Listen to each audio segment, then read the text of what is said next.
د اسلامي امارت د واکمنۍ لخوا اعلان شوی لویه جرګه ولې ځنډیدلې په اړه یې تازه معلومات خپاره شوي. درنو لیدونکو ستړي مه شئ. د اسلامي امارت مشرتابه د خپلې ادارې د مشروعیت او نوو تصمیم نیونو لپاره پلان شوی. لویه جرګه د جرګې پر نوعیت او ترکیب د داخلي ناهمغږۍ او اختلاف له امله ځنډولې ده. د تیر کال په کب میاشت کې سرچینو ویلي وو چې ملا هیبت الله اخندزاده د خپلې ادارې د چار سمبالۍ حالت پای ته رسولو، مشروعیت ترلاسولو او د قصاص او شرعي حدودو د پليتابه په تړاو له اختر وروسته لویه جرګه راغواړي. خو اوس سرچینې وایي چې دا طرحه د اسلامي امارت د ځینو لوړپوړو مشرانو له مخالفت سره مخ شوې ده.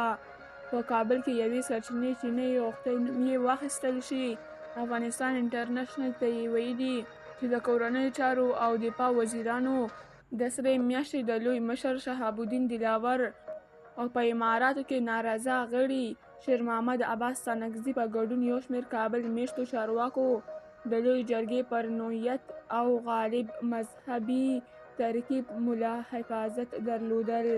سرچینه وایي دوی ښاغلي اخندزاده ته ویلي چې موږ مخکې هم په کابل کې د ملایانو یوه جرګه کړې وه، خو هغه پایلې چې موږ ترې تمه لرله ترلاسه نه شوې. که بیا هم هغسې جرګه کېږي نو اړتیا یې نشته، ځکه یو ځل شوې ده او بیا یوازې لګښت ډېروي.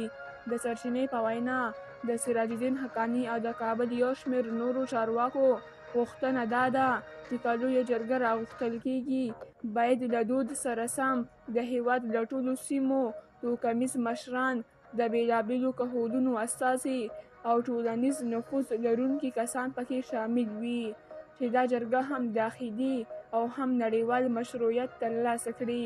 خو د اسلامي امارت مشر له داسې پراخې ټولګړې جرګې سره مخالفت کړی او له همدې امله دا لویه جرګه تر نامعلومې نېټې پورې ځنډېدلې ده. درنو لیدونکو له ملتیا مو مننه.